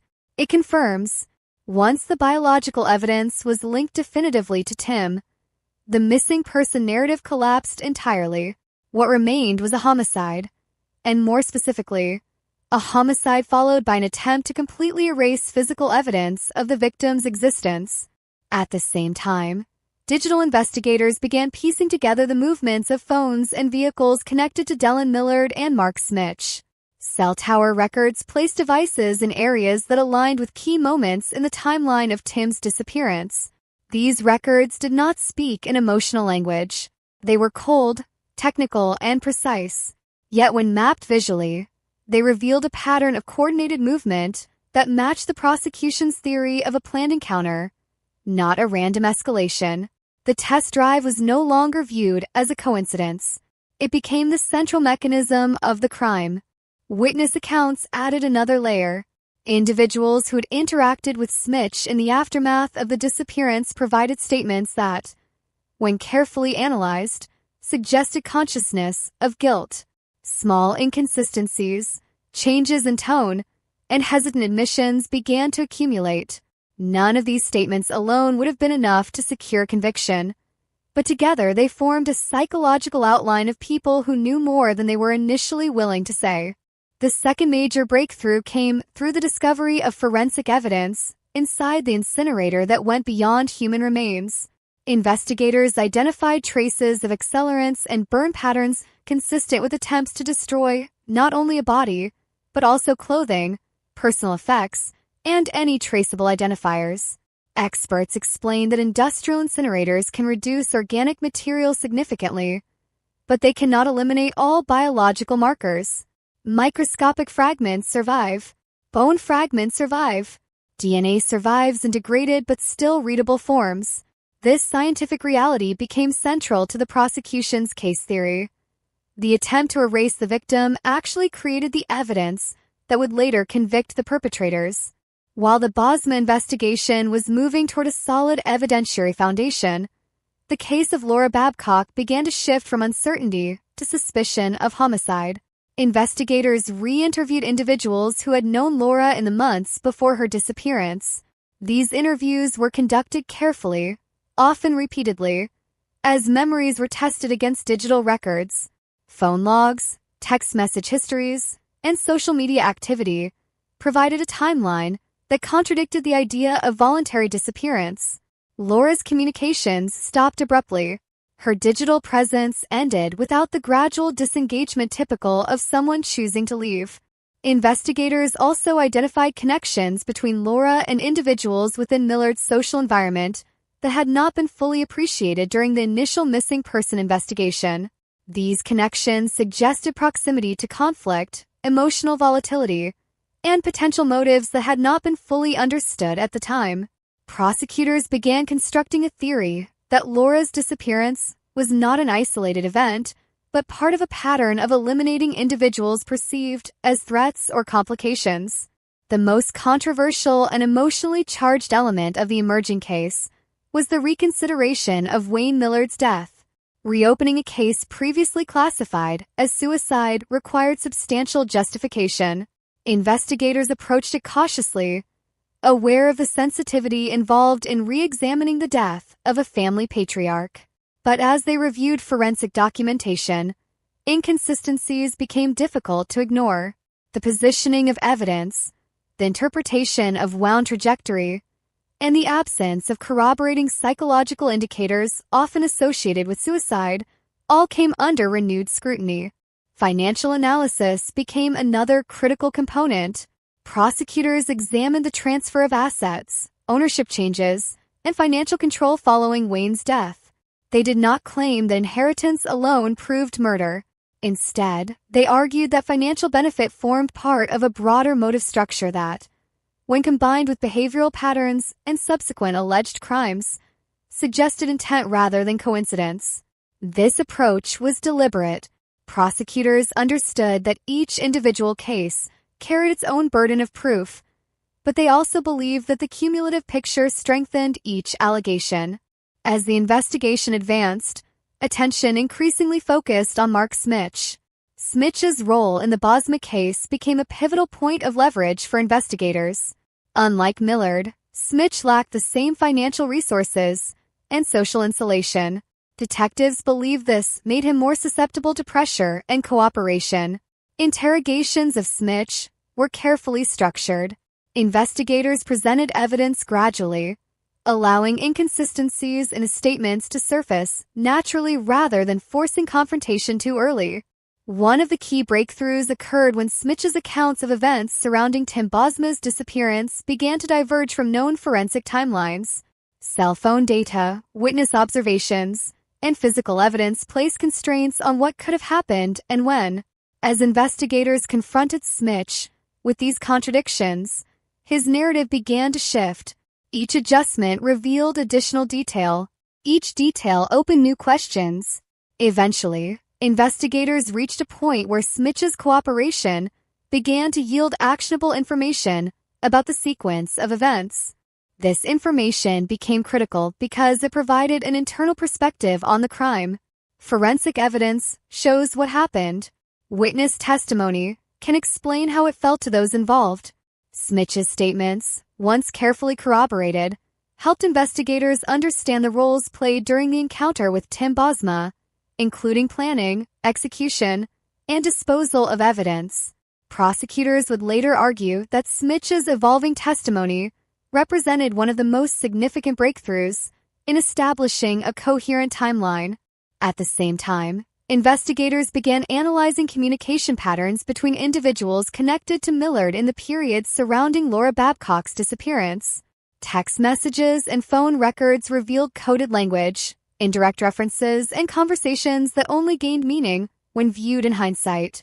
One message in particular, initially dismissed as innocuous, later became significant when linked to testimony and contextual behavior. Investigators interpreted it as part of a coordinated effort to manage movement and conceal intent. As pressure increased, Millard himself maintained a controlled and often detached posture during initial investigative interactions. Those who observed him noted a calm demeanor that contrasted sharply with the gravity of the allegations.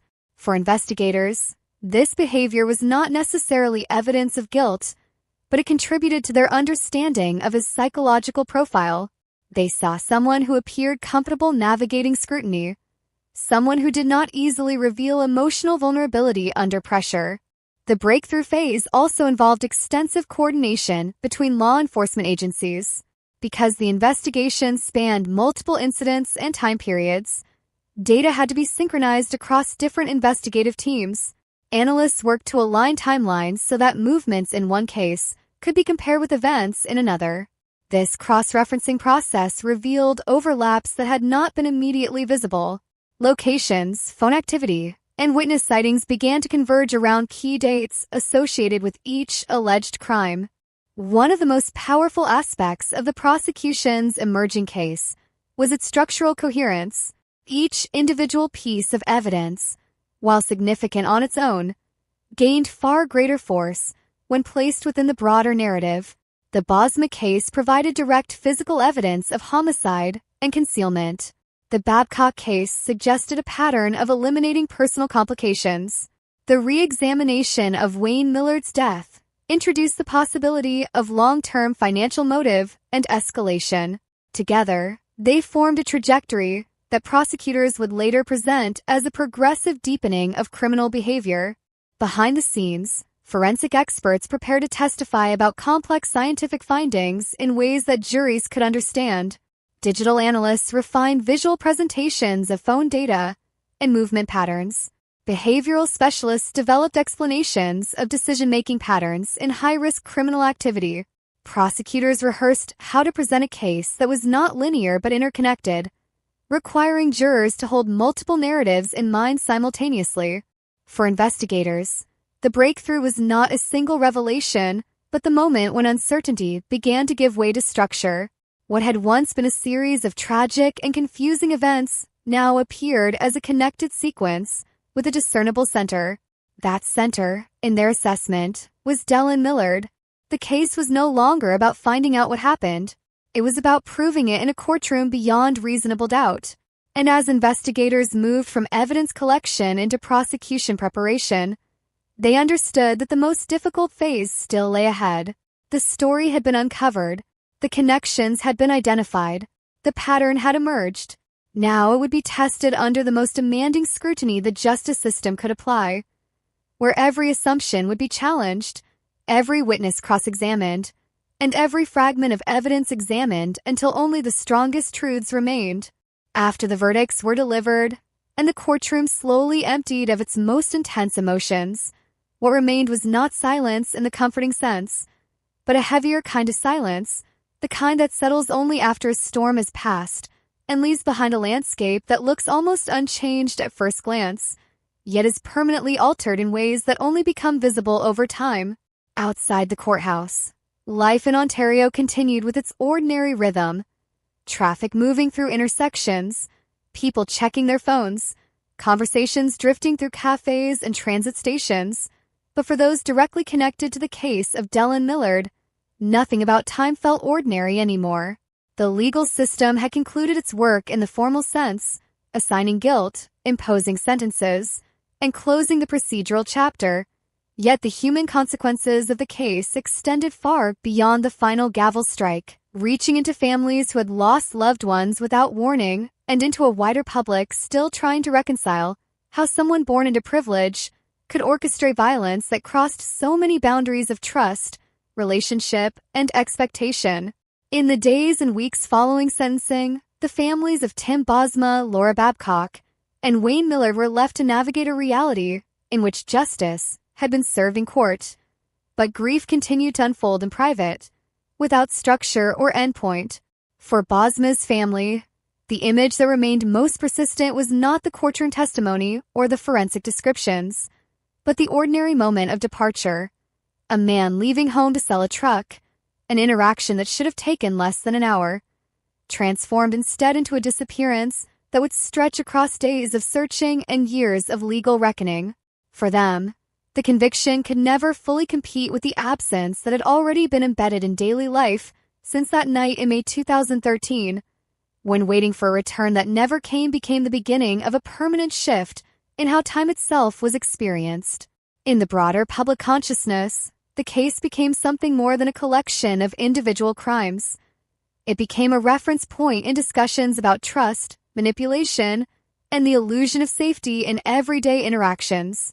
People began to look differently at online transactions, at casual meetings arranged through digital platforms, at the assumption that a handshake or a brief conversation could be sufficient protection against harm.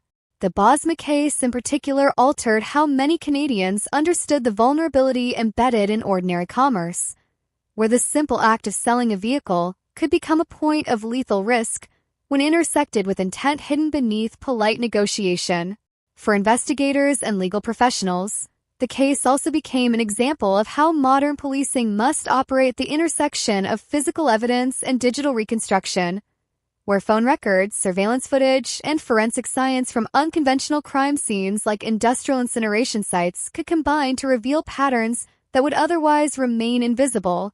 The use of an animal incinerator in the disposal of human remains was not only a disturbing detail, but a turning point in forensic awareness, demonstrating how perpetrators might exploit environments designed for legitimate industrial or agricultural purposes to attempt concealment, and how modern forensic methods had to adapt to such calculated attempts at erasure.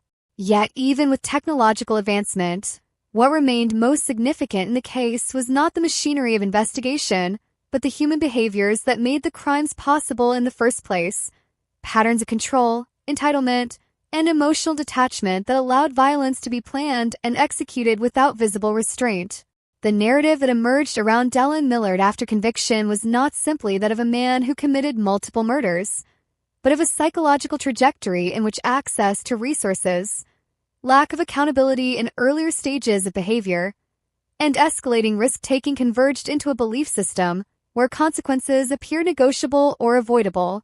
In reflecting on the case, some observers focused on the warning signs that, in hindsight, seemed to exist in fragments: reckless behavior, fascination with danger, and the ability to move between social environments without immediate suspicion. However, those closest to the formal investigation emphasized that hindsight often creates the illusion of clarity, and that many of the indicators only became meaningful when connected through the lens of known outcomes. One of the enduring challenges highlighted by the case was the difficulty of distinguishing between unconventional personality traits and genuine indicators of escalating harm, especially in individuals who occupy positions of social privilege or economic insulation. As time passed, the legal outcomes solidified into historical record, with Millard serving multiple life sentences that ensured he would remain incarcerated for the remainder of his natural life. And while this provided structural closure, it did not resolve the deeper societal questions raised by the case. Communities continued to ask how such crimes could occur within environments that, from the outside, appeared stable, successful, and integrated, and how individuals like Laura Babcock could disappear without immediate recognition of danger by those around them. The absence of her full remains added a persistent layer of unresolved grief to her story, a reminder that not all aspects of violent crime can be fully restored or accounted for even after convictions are secured. In the years following the trial, the case became part of academic and investigative discussions on serial offending behavior, not because it fit neatly into a single category of criminal typology, but because it demonstrated how multiple violent acts could be linked through a combination of opportunity, personal relationships, and calculated exploitation of trust. It also reinforced the importance of cross-case analysis, as the connection between separate incidents involving different victims only became fully visible when investigators began to examine patterns across time rather than isolating each event as an independent occurrence. For the public, however, the case ultimately remained most vivid not in its procedural complexity, but in its human simplicity at the center. A man who left home to sell a truck and never returned. A young woman whose disappearance became a quiet absence that grew louder over time. And a father whose death was reinterpreted through the lens of later discoveries. These individual stories resisted abstraction, even as they were absorbed into broader narratives about crime and justice. What lingered most strongly in collective memory was not the technical detail of how the crimes were committed, but the emotional contrast between everyday life and irreversible loss, between routine decisions and their catastrophic interruption. In that contrast, the case of Delyn Millard continues to function as a warning embedded in real events, not a sensational myth, but as documented reality, illustrating how violence can emerge not from chaos alone, but from calculated intent operating within the structures of ordinary life. And in the end, beyond the sentences, beyond the forensic reports, and beyond the courtroom procedures, what remains is the awareness that justice, while capable of defining responsibility, cannot restore the moments that were taken, nor can it fully answer the question that continues to echo long after the case has ended. How quickly an ordinary day can become the beginning of something irreversible. There is no official 10th part in the structure of this case, but what often remains after a story like this is not another chapter of events, but a quieter space where reflection replaces narration, where the facts have already been established, and what lingers is the effort to understand what those facts mean in the lives they touched and the society that produced them. In the case of Delyn Millard, the finality of legal judgment did not close the emotional or psychological space the crimes created. Instead, it revealed how wide that space actually was. When the court records are archived and the headlines fade from daily circulation, the absence left behind by victims like Tim Bosma, Laura Babcock, and Wayne Miller does not diminish. It simply becomes less visible to those outside the immediate circle of loss. Yet for their families, every anniversary, every mention of the case in passing conversation, and every documentary reference reopens a version of the same moment when normal life fractured into something unrecognizable. What makes this case endure in public memory is not only its severity, but its structure. The way it unfolded across different lives and different years, while maintaining a consistent internal logic of control, concealment, and calculated action. It forces a confrontation with the uncomfortable idea that violence is not always random chaos, but can be deliberate, patient, and integrated into the ordinary rhythms of social and economic life. In reflecting on the broader implications, investigators and analysts often return to the intersection between opportunity and environment, noting how access, privilege, and mobility can sometimes obscure warning signs that might otherwise trigger earlier intervention. In Millard's case, the outward appearance of success created a kind of social buffering effect, where behaviors that might have been interpreted as deeply concerning in other contexts were initially absorbed into a narrative of eccentricity or youthful excess. This delay in recognition is not unique to this case, but the consequences here were irreversible, and that is what gives the story its lasting weight. It also raises difficult questions about how communities interpret instability when it appears within familiar frameworks, especially when it is embedded in individuals who are already perceived through lenses of status or potential. The case also highlights the role of relational proximity in violent crime, where trust becomes both the mechanism of access and the instrument of harm. Tim Bosma's decision to meet potential buyers was not an act of recklessness, but an act of normalcy, grounded in the assumption that most interactions in everyday commerce are safe. That assumption is what makes the breach so devastating, because it reveals how violence often succeeds not by overcoming defenses, but by bypassing the expectation that defenses are necessary at all. In the aftermath of the trials, law enforcement agencies in Canada and elsewhere quietly integrated lessons from the investigation into training and procedural awareness, particularly regarding missing person cases involving digital contact prior to disappearance, and the importance of rapid correlation between vehicle movement and communication data. The use of forensic reconstruction in the Millard cases became a reference point for how layered evidence can be assembled into a coherent narrative even when physical remains are incomplete or partially destroyed. At the same time, the limitations of forensic science were also acknowledged, particularly in relation to Laura Babcock's case, where the absence of a complete recovery underscored the reality that some forms of evidence will always remain out of reach, regardless of investigative sophistication. Beyond institutional learning, the cultural impact of the case persisted in more subtle ways, shaping how people think about risk, familiarity, and the boundaries of trust in everyday interactions. The idea that danger can emerge from seemingly ordinary encounters became less abstract and more embedded in public consciousness, not as paranoia, but as a recalibration of awareness.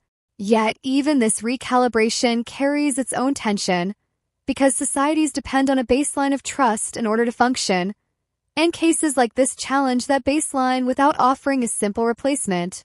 The families of the victims, meanwhile, continue to carry forward a form of memory that does not align neatly with public discourse. For them, the individuals lost were not symbols or case studies, but irreplaceable presences defined by routines, conversations, and future plans that were abruptly interrupted. In this sense, the passage of time does not reduce grief so much as reshape it, moving it from acute shock into a long-term absence that becomes part of daily life. In legal terms, the case is closed, the sentences are final, and the convictions are recorded without ambiguity. But in human terms, closure is not a fixed point. It is a process that unfolds differently for each person affected, and for many, it never fully resolves. What remains after everything has been said in court is not resolution but recognition of the lives that were lost, the systems that were tested, and the fragile boundaries between ordinary existence and irreversible harm. And perhaps that is the final lesson embedded in this case, that understanding violence is not only about reconstructing what happened, but about confronting how close it can exist to everyday life without announcing itself until it is already too late. There is no formal 11th part in the structure of this case. Yet when a story like this is carried beyond its verdict and its aftermath, what naturally emerges is a deeper reflection on the patterns that allowed it to exist in the first place, as if stepping back from the individual events reveals a wider landscape of human behavior, institutional response, and the fragile assumptions that hold everyday life together. In the case of Dellen Millard, the facts themselves are already established through court findings and extensive investigation, but the significance of those facts continues to evolve as they are re-examined through different lenses, including criminology, psychology, and public memory. One of the most striking aspects of this case is how it demonstrates the coexistence of normality and extreme violence within the same individual narrative, where periods of apparent routine life were interwoven with acts that would later be understood as calculated and lethal. This coexistence challenges the common expectation that violent intent is always outwardly visible or easily identifiable before it manifests, and instead suggests a more unsettling reality in which intent can remain concealed beneath layers of social functionality. The transition from a privileged upbringing within a wealthy Ontario family to a sequence of alleged and proven homicides forces a reconsideration of how environment and opportunity interact with personal decision-making. Wealth in this context did not act as a deterrent to crime, but rather as an enabling structure that provided access, mobility, and a sense of insulation from immediate consequence, at least in the early stages.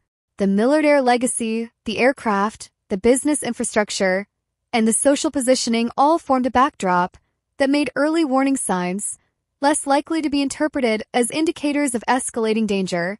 This is not to suggest inevitability, but rather to emphasize how perception can be shaped by context, and how context can delay intervention. In examining the Bosma case specifically, investigators and analysts often return to the simplicity of the initial interaction. A man responding to an advertisement, meeting potential buyers, and agreeing to a test drive, because within that simplicity lies the mechanism through which trust was exploited. The violence did not require a complex infiltration of secure systems or elaborate deception over long periods. Instead, it relied on the assumption that most social and commercial encounters are benign. That assumption is foundational to daily life, and its exploitation creates a profound sense of vulnerability because it cannot be removed without fundamentally altering how society functions. The later discovery of forensic evidence from the rural property in Ayr, including the use of an animal incinerator, added a dimension of calculated concealment that reshaped the understanding of the crime from impulsive violence to deliberate erasure. The attempt to destroy physical remains was not only an act of disposal, but also an attempt to control narrative, to limit what could be known after the fact. Yet forensic science ultimately reversed that intention, demonstrating how even heavily compromised environments can retain traces capable of reconstructing truth. In the broader context of Canadian criminal justice, the Millard case became a reference point for multi-victim investigations that span years and involve intersecting timelines. It illustrated the importance of revisiting earlier deaths when new patterns emerge, as seen in the reassessment of Wayne Millard's death, where initial classification gave way to renewed scrutiny under different evidentiary frameworks.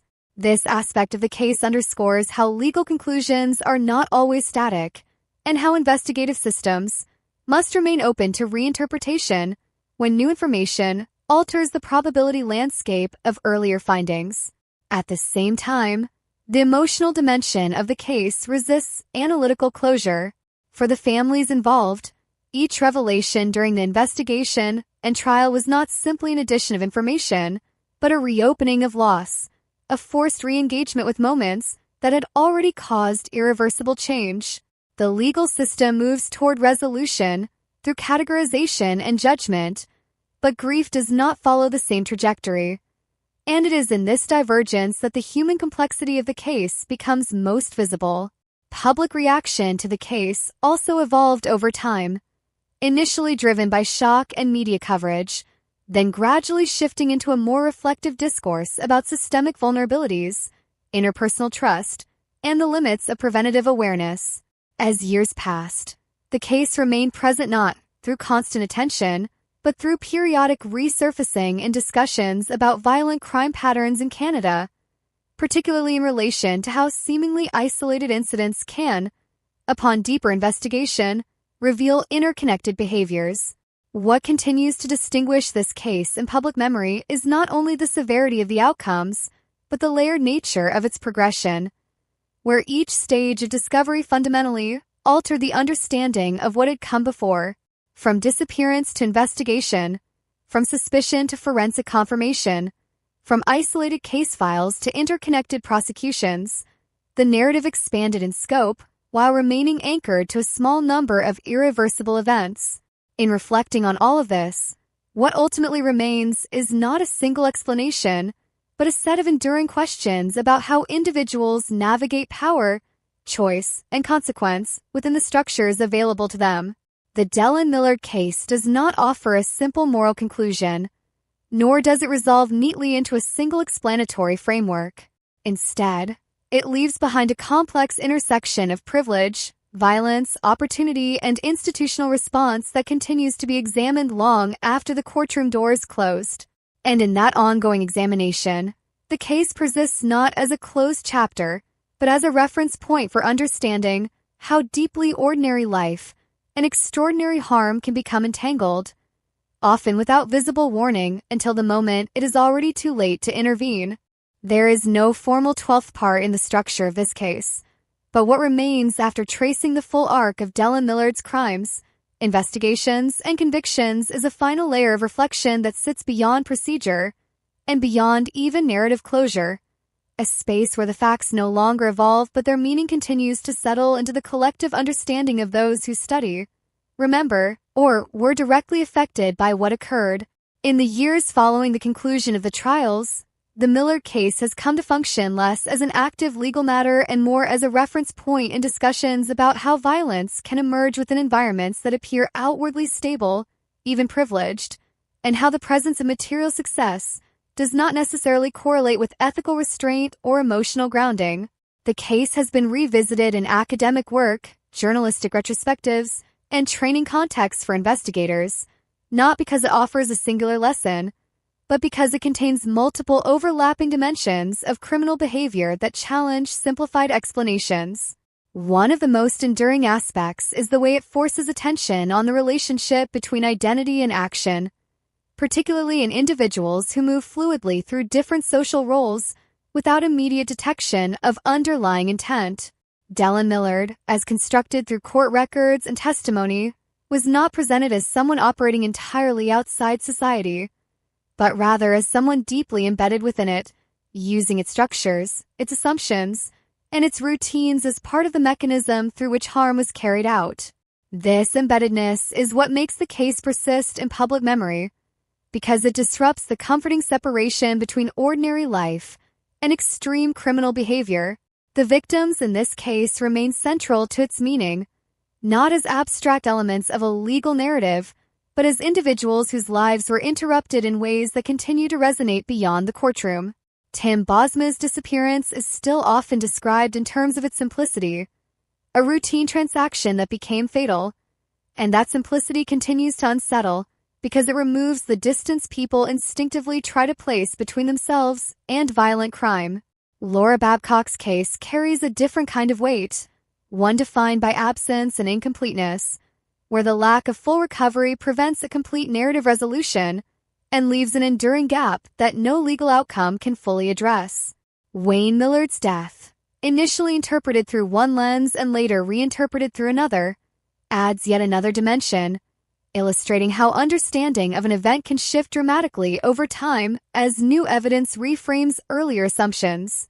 Together, these cases form a pattern that extends beyond individual incidents into a broader examination of how control, manipulation, and access to resources can intersect with violent outcomes. In reflecting on the investigative process, the Millard case also stands as an example of how modern policing relies on the integration of multiple forms of evidence that must converge before a coherent reconstruction of events can be established. Digital records, forensic analysis, witness testimony, and physical remnants from unconventional sites all played roles in building the eventual legal narrative, and the case demonstrates how each of these elements alone would have been insufficient to fully resolve the truth. It is the convergence that created clarity, and that convergence required time, persistence, and the willingness to revisit early assumptions as new data emerged. At the same time, the case highlights the limitations inherent in even the most thorough investigations, particularly when it comes to recovering what has been deliberately destroyed or concealed. The use of industrial incineration in the disposal of evidence illustrates the extent to which perpetrators may attempt to control outcomes after the fact, and yet it also demonstrates the resilience of forensic science in recovering traces that remain despite those efforts. On a societal level, the impact of the case continues to surface in discussions about risk perception and the boundaries of trust in everyday interactions. While most people continue to engage in ordinary transactions without fear, there is now a more visible awareness of how quickly those interactions can become vulnerable under specific circumstances. This awareness does not necessarily translate into constant suspicion, but rather into a more conscious recognition of situational risk, particularly in contexts involving unfamiliar parties and isolated meetings. The challenge for society lies in maintaining functional trust while acknowledging that trust can, in rare but significant cases, be exploited with devastating consequences. For those who followed the case closely, whether professionally or through media coverage, the lasting impression is often not a single moment from the trial or investigation, but the cumulative realization of how many points of divergence existed where the outcome might have been different, not in a deterministic sense, but in the sense that small variations in behavior, timing, or perception could have altered the path toward violence. Yet those possibilities remain speculative, and the actual sequence of events is fixed in the record of what occurred. Ultimately, the Miller case endures because it resists reduction into a simple narrative of good and evil or cause and effect. It is a case defined by accumulation rather than singularity, by a series of actions that, when viewed together, reveal a structure of intent that unfolded across time and relationships. And in that structure, what remains most difficult to process is not only the severity of the crimes, but the proximity of those crimes to the ordinary frameworks of life from which they emerged. Even after all legal processes have concluded and the sentences have been imposed, the case continues to function as a reminder that beneath the surface of everyday stability, there can exist trajectories that lead, step by step, toward irreversible harm, and that understanding those trajectories is less about finding definitive answers than about remaining attentive to the complexity they reveal.